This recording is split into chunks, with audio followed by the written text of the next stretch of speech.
Bio Bio TV, con el auspicio de Melipaz para el estrés y Valupaz para el insomnio, de NOP Laboratorios. Michelin Motion for Life presentan la entrevista de Tomás Mochiati. Logra una vida tranquila naturalmente con Melipaz y sin insomnio con Valupaz. Melipaz tranquilizante que calma la ansiedad, controla el estrés y alivia el colon irritable. Valupaz, medicamento natural para el insomnio. Induce tu sueño y buen dormir de forma natural. No provocan dependencia.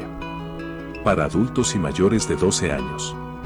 Venta en todas las farmacias del país y en farmacias independientes. Summerfest Michelin. Tus neumáticos Michelin hasta 25% de descuento. Además lleva un par de zapatillas Michelin Footwear al llevar 4 neumáticos. Michelin Motion for Life.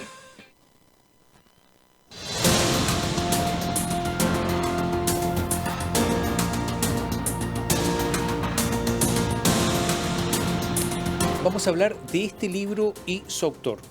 Título: El fracaso. Cómo se incendió la convención constitucional que fracasó. El autor es Renato Garín, es abogado, profesor de Derecho, magíster en prensa, con estudios en la Universidad de Nueva York, estudios en la Universidad de Oxford. Fue diputado, renunció a su diputación para ser convencional constituyente. Autor de este libro y además partícipe de un fracaso. Gracias por estar con nosotros. Gracias por la invitación, Tomás. Oye, mira, lo primero que te quiero decir es que, claro, siempre uno hace una especie de balance y el libro también es un balance tuyo. Si volvieras, yo sé que esto es imposible volver atrás, pero si volvieras atrás sabiendo todo lo que va a ocurrir, ¿volverías a participar? La verdad es que no. O sea, ¿seguirías siendo diputado? Tenía muy difícil la reelección, por ende yo creo que no habría sido reelecto.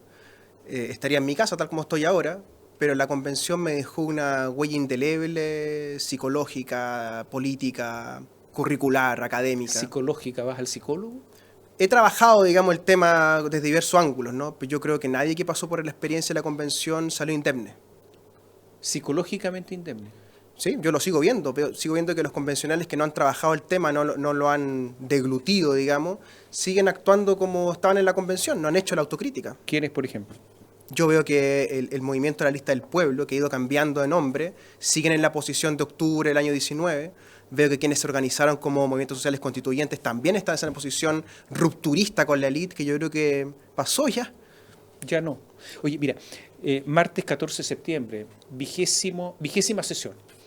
Y leo que tú escribes aquí en el libro: ya no quiero estar dentro, no quiero volver a la sala 5, no quiero más de ese lugar, de esos gritos, de esas personas. Ya estabas decepcionado, este es un grito de desesperación.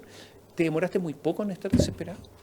Sí, la verdad es que sí, porque dado que yo venía renunciado de la Cámara de Diputados, buena parte de los colegas convencionales consideraban que mi elección había sido ilegítima o injusta.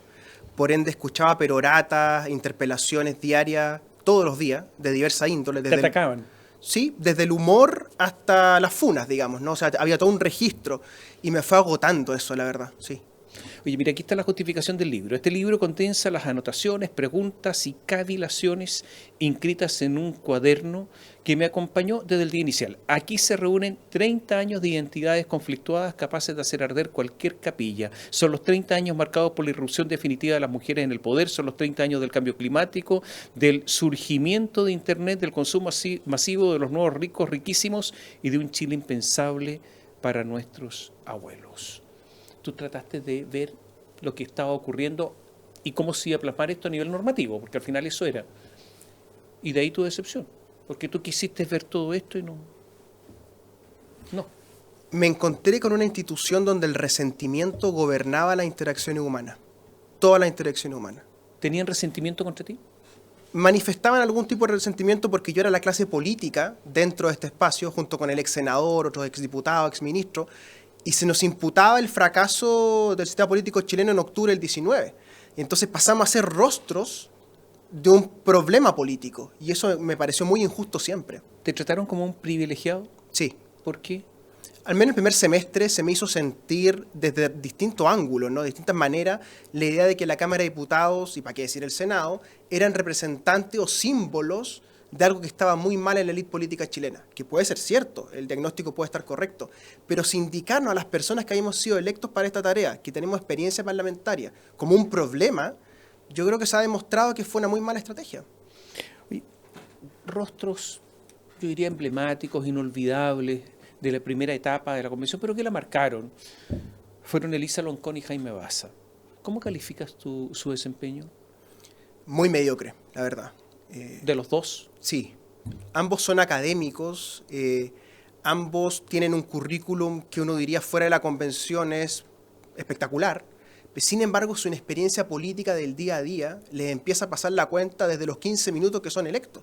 Llaman a una sesión al día siguiente de ser electo, usted recuerda, sí, sin cerciorarse de si estaban las condiciones técnicas. Y entonces empieza el dime y diretes con el gobierno en una dinámica completamente desahuciada. Si era evidente que íbamos mal, si era una pelea contra el gobierno. Y luego Jaime Baza en particular, dado que la profesora Loncón es lingüista y no es abogada, Jaime Baza asume como una especie de guaripola jurídico, no como de líder abogadil del espacio. Entonces, todas las preguntas jurídicas relevantes, Jaime Baza tenía la respuesta. Y varias veces se equivocó. Pero era un jurista con estudio, con experiencia. ¿Cómo se equivocaba? Lo que ocurre es que el derecho constitucional como disciplina, Tomás, y la audiencia quizás tiene una confusión en esto, es bastante blanda. Es distinta al derecho civil que tiene 2000 años, al derecho laboral que tiene una lógica interna, al derecho administrativo que tiene una lógica interna. Los constitucionalistas son políticos en general que hacen clases sobre las constituciones. Y entonces cuando se ven movidos o llamados a una responsabilidad tan grande como esta, él no tiene un acervo al cual echar mano. Y entonces empieza una improvisación en él como persona muy grande. Y Jaime Baza, además, en particular, la persona, manifiesta una cierta voluntad de protagonismo excesivo. Lo vemos en su banda de rock cuando termina la convención, que nos notifica a todo Chile, ¿cierto?, en las últimas noticias sobre su banda de rock, era el vocalista de la banda de rock. Lo vemos en su desempeño poético en la Bohemia porteña, también es conocido por leer poemas, ¿cierto?, Los Cerros del Paraíso, y vicepresidente de la Convención Constitucional. Todo confluye en este protagonismo excesivo y que él no estaba preparado para ese momento. ¿Después han vuelto a hablar ustedes? ¿No? Yo no, intenté mandarle el libro a todos los mencionados y no ha sido posible comunicarme con muchos de ellos. ¿Cómo? Han entrado en una lógica de círculos cerrados, ¿no? Lamentablemente. Pero hay cortocircuitos, ¿qué es lo que hay? Hubo un cortocircuito, al menos en mi caso, muy profundo, a finales del primer semestre, que yo considero que se comete una falta ética muy grave cuando ocurre el piscinazo de Concepción. Que lo negaron, y era verdad. Y ahí ocurre, a mi entender, una falta ética grave, que es que se le pide a carabineros de civil que intervengan en el Hotel Petra, de nombre macondiano, por cierto, Petra, ¿cierto?, para que no se entreguen las grabaciones de las cámaras y para que se impida a los periodistas ir a preguntarle a las autoridades del hotel. O sea, hubo toda una actuación para impedir conocer la verdad.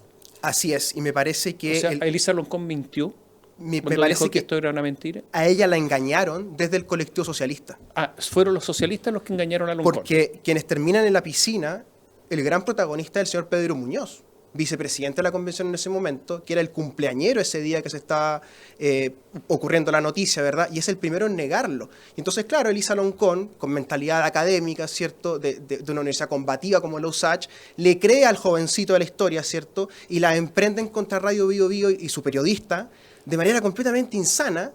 Y ahí comienza, creo yo, la paranoia injustificada de que hay un complot de los medios nacionales independientes incluso contra la convención. Oye, Jaime Baza prometió tú lo escribes en el libro, ¿no?, desparlamentarización del ejercicio constituyente. Pero ¿quiénes eran los ex parlamentarios aquí? Claro. Esta es una materia... Eso fue un ataque duro, ¿no? Aquí se ha intentado decir, Tomás, que la convención fracasó porque hubo un muchacho duchándose, porque otro cantó con guitarra, o porque Rojas Bade nos mintió. Es verdad, todo eso ocurrió. Pero aquí hay algo mucho más profundo, que es que la naturaleza de la institución constituyente, que fue esta convención, se intentó ir modificando en el camino. Se intentó cambiar el barco cuando ya había zarpado en el agua. Y entonces Jaime Baza, mediante esta retórica de decir desparlamentaricemos la convención, lo que quiere decirnos es la convención es una institución sui generis como nunca ha habido otra en la historia. Y esto es falso. la Convención Constitucional, el Consejo Constitucional, la Asamblea Constituyente, póngale usted el nombre que quiera, va a ser siempre un parlamento. Escucha, delibera y vota normas. ¿Quién es Jaime Baza? Yo no lo conocía, pero él dice, se reproduce en tu libro un discurso, ¿no? Y dice, esta idea del consenso del centro que se fue forzando durante los últimos 30 años, no solamente en Chile, sino que en el mundo, es un consenso que se construyó de manera artificial, de manera forzada, se nos obligó muchas veces a concurrir a un espacio de acuerdo, etcétera, etcétera.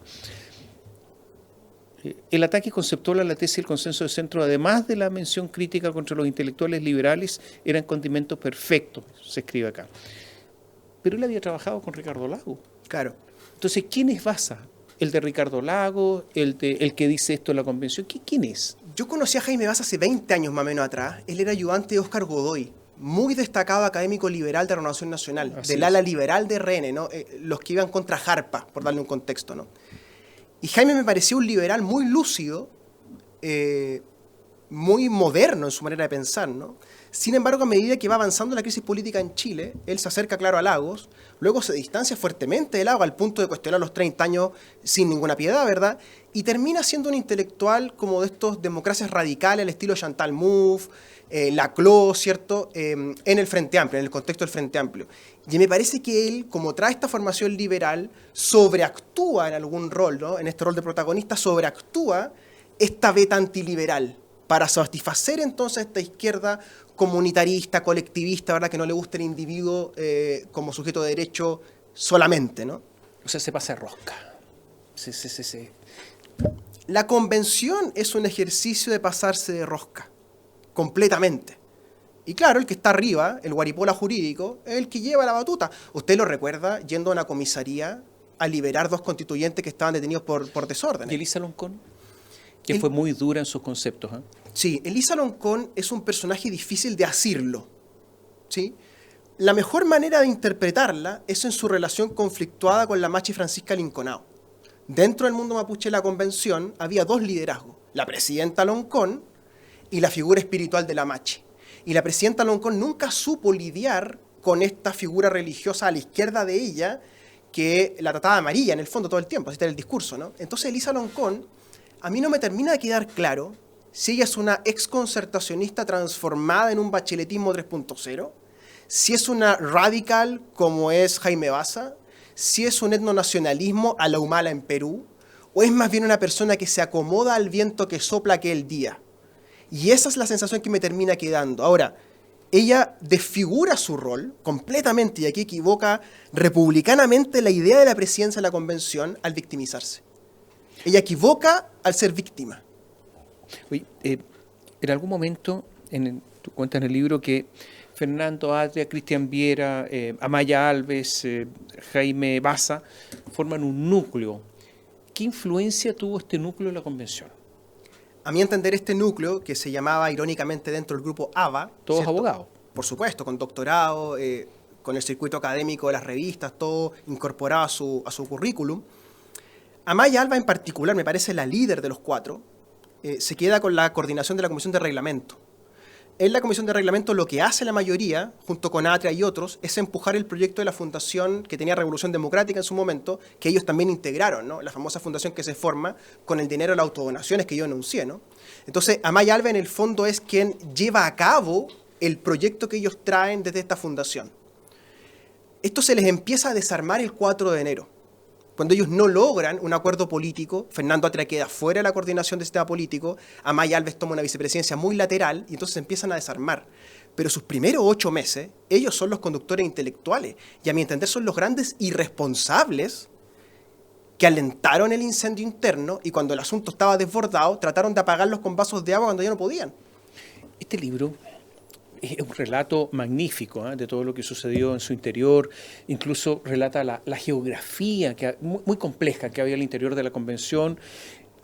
Y está lleno de personajes, obviamente, porque en la convención había muchos personajes. Si yo te digo, te nombro algunos personajes, ¿tú puedes dar una palabra para identificarlo? Intentémoslo. Contarlo? A ver, intentemos. Elsa Labraña. Desequilibrio. Luis Jiménez, el abogado del Astucia. norte. Adolfo Millabur. El rey. Francisca Linconao. La figura religiosa. Rosa Catrileo, La estafeta de Loncón, Patricia Politzer, muy irresponsable. Agustín Esquella, El abuelito de la historia, Tiaria Aguilera, la más notable de las indígenas de la convención. Cristina Dorador, Muy brillante y muy equivocada. Mauricio Daza, Muy inteligente y también lamentablemente muy equivocado. Fuachaín, Astuto, aunque torpe. Patricio Fernández, Muy astuto, muy peligroso. Lisette Vergara, La profe la antipartidos. profe antipartido, sí. Sí, yo creo que quedó con esa chapa. Francisco Montero, Ricardo Montero, perdón, del PS. La manipulación en persona. Manipulación en persona. Sí. Manuel Bordaski, Un tipo consecuente consigo mismo. Loreto Vidal, la enfermera. Llevó casi 20 denuncias a la Comisión de Ética. Yo creo que eso la muestra ella en persona. Daniel Stingo. Gritón. Oye, vamos a hacer un alto y yo te voy a preguntar, te tengo que preguntar, porque Patricio Fernández en estos momentos está trabajando para el Palacio de la Moneda, para la organización de la conmemoración de los 50 años del golpe militar. ¿Por qué lo consideras peligroso? Volvemos en un instante.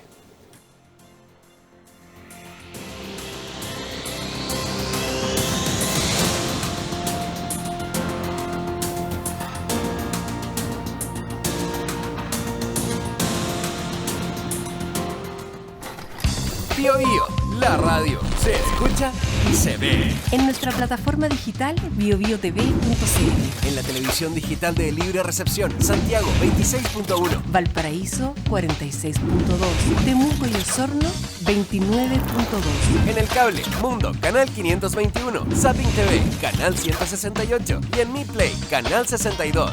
Bio Bio, la radio, 43 estaciones. Ahora se ve.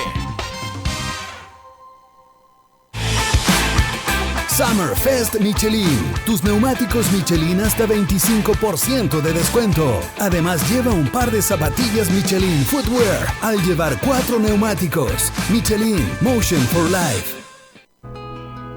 Logra una vida tranquila naturalmente con Melipaz y sin insomnio con Valupaz. Melipaz tranquilizante que calma la ansiedad, controla el estrés y alivia el colon irritable. Valupaz, medicamento natural para el insomnio. Induce tu sueño y buen dormir de forma natural. No provocan dependencia. Para adultos y mayores de 12 años. Venta en todas las farmacias del país y en farmacias independientes.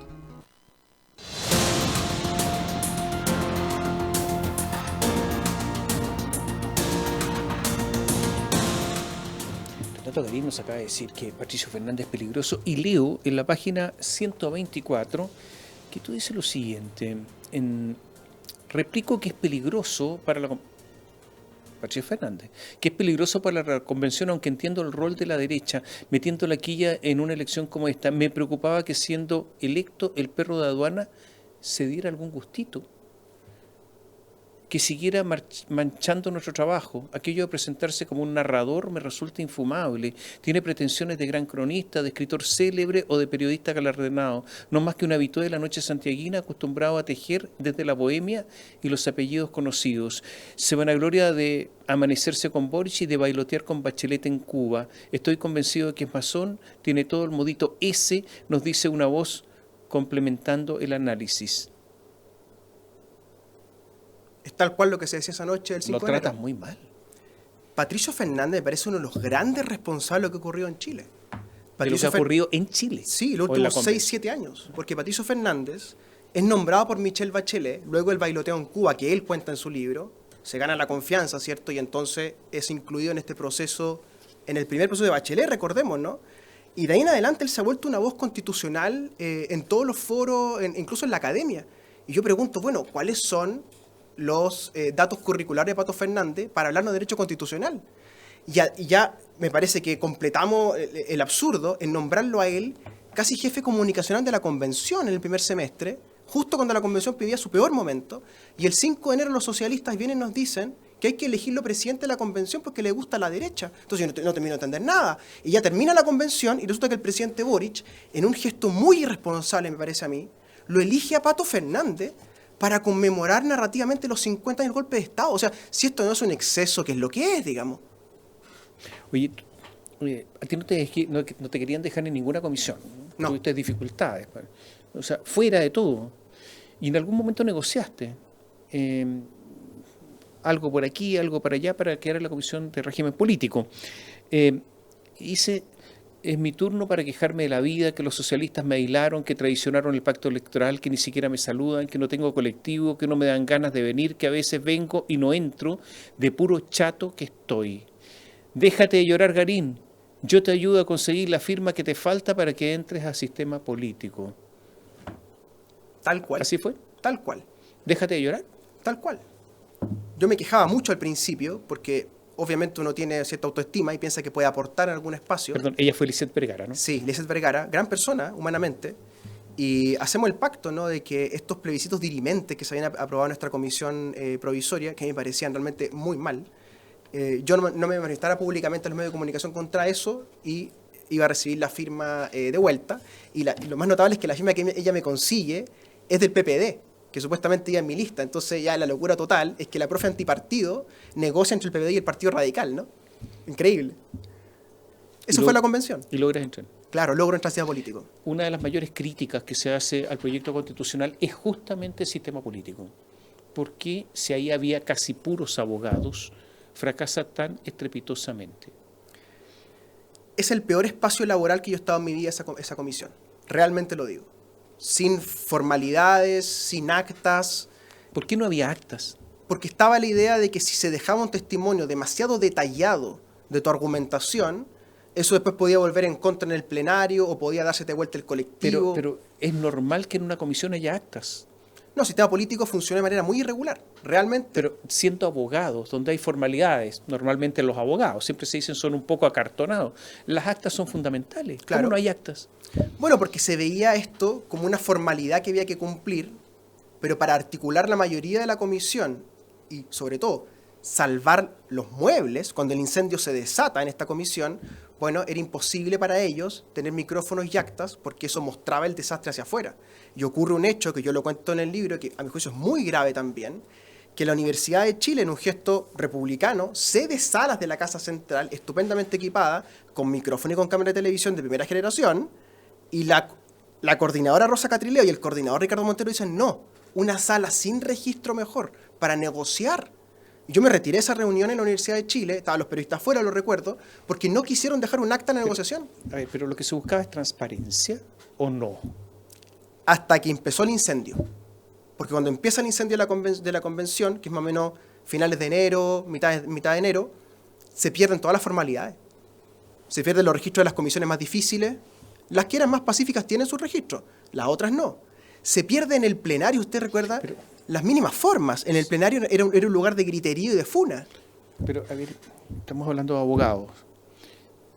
Para entender el sentido de una disposición legal, entre otros recursos está la historia fidedigna del establecimiento de la ley. O sea, ¿qué discutieron las personas que establecieron finalmente una norma, que llegaron a una decisión? Porque finalmente la norma es una decisión entre varios. ¿Y dónde está eso? Es que no entiendo. No está, porque... Porque era mostrar lo mal que funcionaba el asunto. Pues, el triunvirato inicial que se aprueba en esa comisión es lo más demencial que ha visto la ciencia política en su historia. ¿Y por qué? ¿Cómo puede haber un triunvirato a cargo de un país? ¿Cómo? Porque no hay el mínimo procedimiento para hacer la comisión al menos que funcionara de manera legítima. Oye, en algún momento tú ya no querías entrar y cuentas lo siguiente. Smartphone en mano, conectado a la red, la gran red, accedo al ciberespacio donde la Convención Constitucional está funcionando. Gracias a Internet puedo convertir una solitaria escalera en un microcine porno abandonado, perfumado por cera depilatoria, en un espacio constituyente. Ese es sin duda un paso histórico. O sea, estás por ahí en Santiago y no entrabas. O ese día no entraste. Me pasó una serie de veces, no solo a mí, también a personas como Bernardo de la Maza, a quien yo lo respeto muchísimo, que tú llegabas a este lugar, llegabas al jardín 15, 20 minutos antes y te dabas cuenta del tenor de las declaraciones, de la manera en la cual ya se estaban maltratando. Antes que empezara el plenario, tú dices, bueno, mejor presencio esto desde mi casa, escucho estos discursos desde mi casa y me ahorro esta lata de tener que estar en una pelea donde no entiendo muy bien qué están disputando. Porque además aquí había una exageración, Tomás, que yo lo sigo escuchando, que es que aquí había un trabajo de sol a sol, ¿cierto? Y estaban exhaustos. Revisen los videos. ¿En qué consistía el trabajo? En escuchar discursos. Discursos que eran peroratas de 2-3 minutos, peroratas repetitivas contra el Estado de Chile, contra el neoliberalismo, contra el centralismo, contra el presidencialismo, contra la subsidiariedad, siempre contra alguien. Y las votaciones eran el final de la sesión. Entonces, ¿cuál fue el trabajo constituyente? ¿Escuchar peroratas? ¿Quién redactó la Constitución, el proyecto constitucional? Porque si ahí no se redactó, ¿quién la hacía? ¿Quién hacía el trabajo? Yo pienso que este grupo ABA de estos 4 intelectuales tuvo mucha influencia. Amaya Alves, en el capítulo de regionalismo, ciertamente ella es la alma mater de esa idea. Cristian Viera es muy influyente en todo lo que es, comillas, sistemas de justicia. Él es el gran argumentador de que esto no era un poder judicial, que era un sistema de justicia, usted recuerda. Ahí se da el debate de pluralismo jurídico, se va, en fin, toda la dinámica del sistema judicial se dio bajo la tutela de Cristian Viera y la otra coordinadora. Jaime Baza tiene mucho control administrativo en la primera parte, después va perdiendo la rienda, y Fernando Atra intenta meter sus redacciones, algunas en sistema político, otras con los ecoconstituyentes. Fernando Atra también tiene una beta con los ecoconstituyentes, con los bienes comunes, etcétera, ¿no? Que le solicitan a él en calidad de gran experto y jurista que redacte artículos que después la mayoría aprueban. Oye, en algún momento se habló mucho de la Sala 5. Sí. ¿Por qué tanto? Era el lugar más alegre de este espacio, sin duda, sobre todo al principio. Bernardo de la Maza, vuelvo a mencionarlo, un hombre muy agradable, que al ser tan conocido por todos nosotros, por Televisión Nacional, etcétera, llamaba a cierta cordialidad, ¿no? Y ese espacio creo que fue el lugar más cordial, al punto que lo cerraron, porque ya cuando había pausa y cosas colocábamos música, compartíamos, ¿verdad? Como colegas de trabajo en momentos libres, ¿no? Y esa lógica, si se hubiera mantenido, creo yo, el texto final habría sido mucho mejor, porque los Bernardo de la Maza, las Bárbara Rebolledo, los Hernán Larraín Mate, estaban ahí para hacer mayorías y construir una buena constitución. Y las izquierdas pensaron que Bernardo de la Maza era el mismo que Tere Marinovich, y es un error conceptual muy grave. Oye, hubo muchos discursos. ¿Cuál fue el mejor discurso? Porque hubo de todo, pero también discursos notables, ¿no? Sin estar de acuerdo con el fondo, voy a su participación política. Me parece que Adolfo Millabur demostró ser el mapuche más inteligente de la convención por lejos, el más astuto. Y de las mujeres me parece que Tiara Aguilera, la menciono de nuevo porque tuvo no solo discursos, tuvo participación política donde la tensión bajaba después que ella intervenía. Y eso es muy valorable en este tipo de espacios. O sea, personas que sean capaces de bajar el cortisol en los demás. Yo elegiría a Tiara Aguilera como la representante. Tú hablas de ella en la página 46, te refieres Sí. justamente a un discurso de ella que parece que fue notable. Sí. Y por lo tanto una persona ahí a rescatar de todas maneras, ¿no? Con cierta sensibilidad liberal, muy importante eso en la convención, nunca se dejó atrapar por el discurso etnonacionalista. Porque, Perdón, para los que no conocen, representante del pueblo arbarmino. claro, ¿cierto? y esto es importante porque al venir de la isla, ella no comparte del todo la narrativa etnonacionalista que veíamos de Viva al Sur, digamos, ¿no? Y además tomar esto hay que hacer una mención histórica, que es que en la convención se discutía mucho los 500 años. Pero hay un dato fundamental, que es que los incas, como imperio, está testificado esto, van desde Cusco hasta la Avenida Independencia llegando a Bellavista, digamos. O sea, los incas llegaron a este territorio y lo hicieron suyo.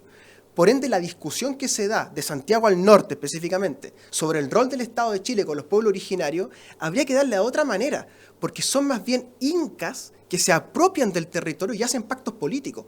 Yo mencioné el pacto de Pomaire, por ejemplo, ¿no? Donde bautizan a un niño católico, y aparte es aymara y es inca, y tiene una madre mapuche. Es decir, hay un pacto político en torno al indigenismo, muy temprano, que no sé si estos voces actuales comprenden.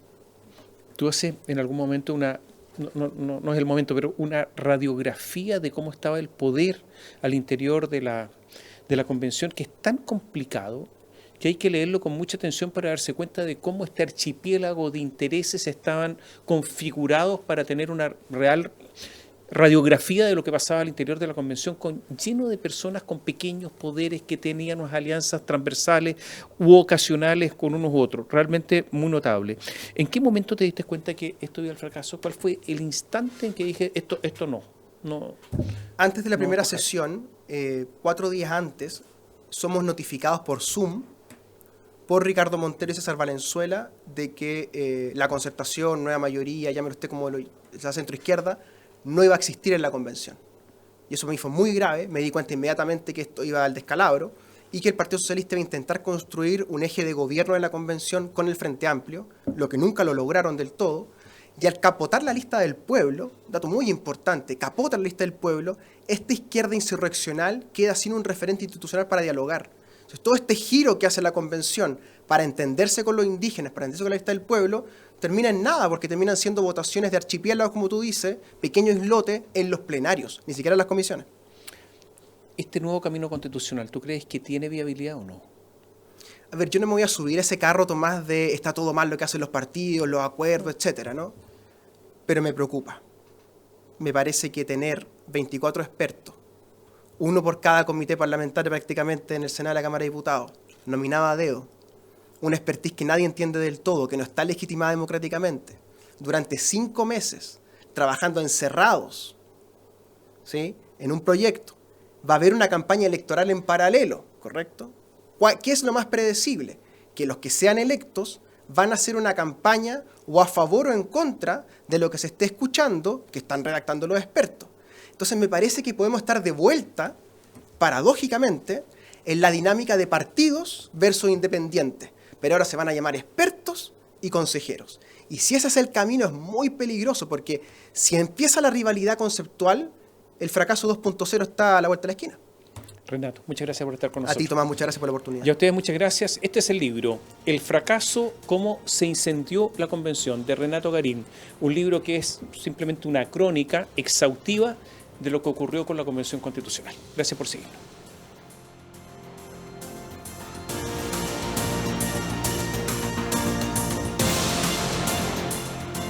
Bio Bio TV, con el auspicio de Melipaz para el estrés y Valupaz para el insomnio, de NOP Laboratorios. Michelin Motion for Life presentaron la entrevista de Tomás Mochiati. Logra una vida tranquila naturalmente con Melipaz y sin insomnio con Valupaz. Melipaz tranquilizante que calma la ansiedad, controla el estrés y alivia el colon irritable.